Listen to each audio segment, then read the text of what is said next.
Hey everyone. Epics or a Mahakavya are known as the specialty of Sanskrit and are also the earliest forms of literature. Indian literature is thought to be the earliest literature of the world. Literature during this time largely incorporated art. In this art, the gods portrayed in the story were depicted and it was grandiose. The art was very detailed and included humans, animals, scenery, color, and much more. Today, let's know about the most famous epics of ancient India. Let's start the video, but before that, please don't forget to subscribe to the channel and like this video. It is believed to be written by sage Vedvyasa. The great work depicts a struggle for power between two groups of cousins, the Kauravas and the Pandavas in Greater India. No wonder the Mahabharata is the longest known epic poem and has been described as the longest poem ever written, and it's about 7 times the length of Homer's Iliad and the Odyssey combined. The epic contains about 110,000 couplets in 18 sections. There is also a 19th section named Harivamsha. The Bhagavad Gita, a dialogue between Krishna and Arjuna, is a part of the Mahabharata.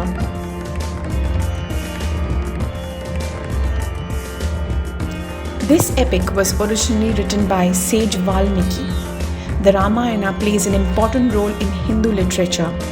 The Ramayana consists of 96,000 verses in 7 books and tells the story of Lord Rama, whose wife, Sita, is abducted by Ravana, the king of Lanka.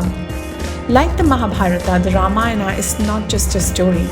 It presents the teachings of ancient Hindu sages in narrative allegory, interspersing philosophical and devotional elements. The characters Rama, Sita, Lakshmana, Bharata, Hanuman, and Ravana are all fundamental to the cultural consciousness of India, Nepal, and many Southeast Asian countries such as Thailand and Indonesia.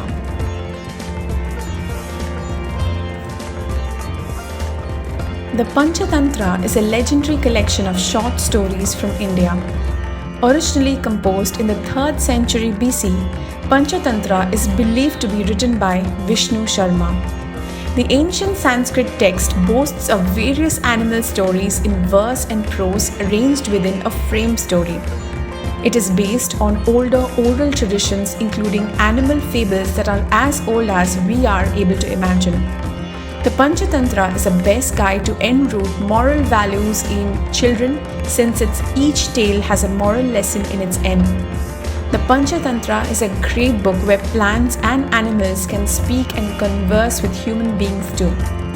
There are recorded over 200 different versions known to exist in more than 50 languages, and 3/4 of these languages are extra-Indian.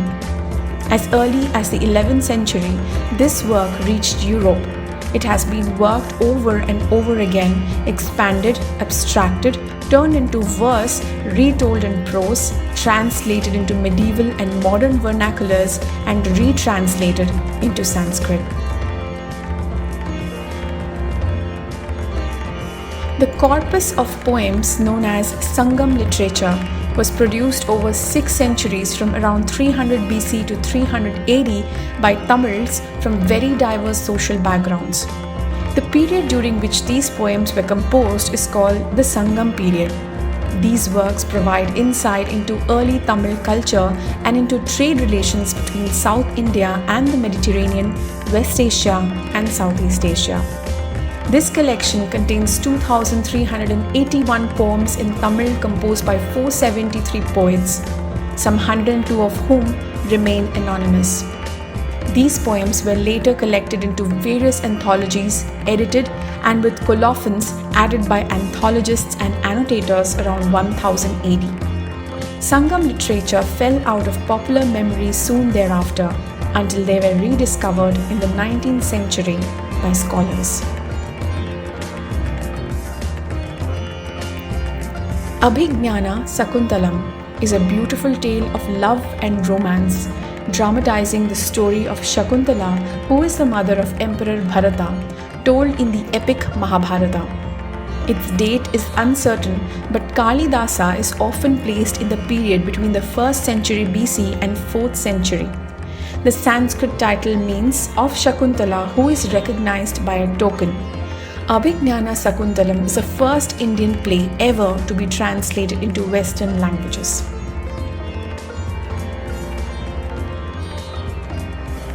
The Kamasutra is the world's oldest book on the pleasures of sensual living. It was originally compiled in the 3rd century by the Indian sage Vatsyayana, who lived in northern India. The title of the text, Kamasutra, literally means a treatise on pleasure. Contrary to Western popular perception, the Kamasutra is not exclusively a sex manual. Only 20% of Kamasutra is about sexual positions. The majority of the book is about the philosophy and theory of love, making oneself more attractive and how spouses should treat each other.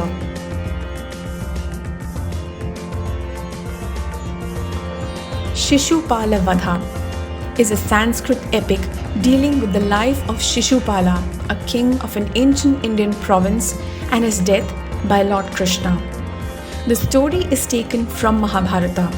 It is an epic poem in 20 cantos of about 1,800 highly ornate stanzas and is considered as one of the 6 Sanskrit Mahakavyas or great epics. It is believed to be composed by Magha in the 7th or 8th century. This epic has been widely acclaimed for its use of ornate style and poetic techniques.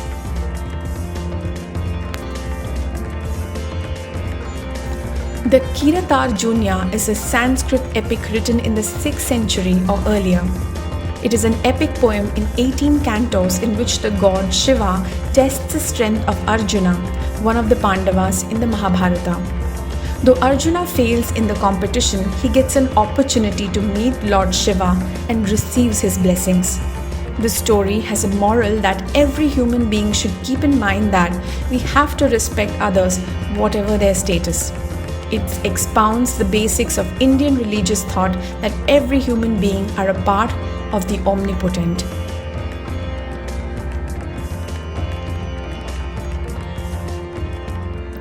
The Arthashastra by Chanakya is a 2,300-year-old masterpiece on governance, economics, and politics. This book is a huge work and has 15 parts, each dealing with some aspects of the art of government. Composed, expanded, and redacted between the 2nd century BC and 3rd century, the Arthashastra was influential until the 12th century, when it disappeared.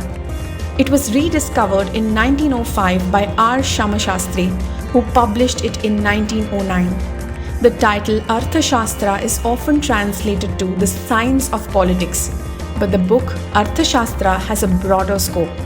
It includes books on the nature of government, law, civil and criminal court systems, ethics, economics, markets and trade, and the methods for screening ministers, diplomacy, theories on war, nature of peace, and the duties and obligations of a king.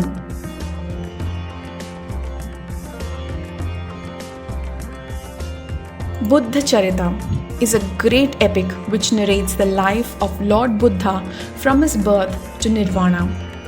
Buddhacharita, one of the best Sanskrit epic, was written by Ashvaghosha, a Buddhist poet in 2nd century AD.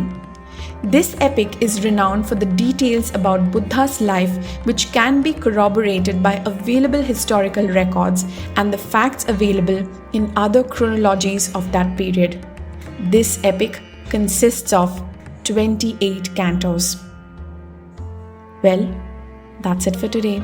I hope you're liking Nerdies Discoveries. Can't wait for the next video to learn more and be fascinated about.